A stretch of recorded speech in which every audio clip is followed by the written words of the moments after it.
ఓటంటే తెల్ల కాగితం కాదురా, ఓటంటే కంప్యూటర్ బటను కాదురా, ఓటంటే 100 రూపాయల నోటు కాదురా, ఓటంటే చీపు లిక్కర్ మందు కాదురా. నీ ఓటే రాజ్యమేల సీట్ అయిందిరా, నమ్ముకుంటే నీ బ్రతుకు ఆగమౌనురా. ఓటంటే తెల్ల కాగితం కాదురా, ఓటంటే కంప్యూటర్ బటను కాదురా, ఓటంటే 100 రూపాయల నోటు కాదురా, ఓటంటే చీపు లిక్కర్ మందు కాదురా. ఎనుకటి కాలంలో ఓటు రాజులకే ఉండెనంట, ప్రజలంతా వాళ్ళ కింద బందీలై బతికిరంట.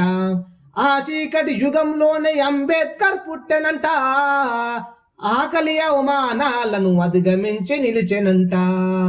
బానిస బతుకు ఎన్నాలని బతుకంతా పోరాడి ఓటు హక్కు మనలకిచ్చి స్వతంత్రులను చేసినంట. ఓటంటే తెల్ల కాగితం కాదురా, ఓటంటే కంప్యూటర్ బటను కాదురా, ఓటంటే 100 రూపాయల నోటు కాదురా, ఓటంటే చీపు లిక్కర్ మందు కాదురా.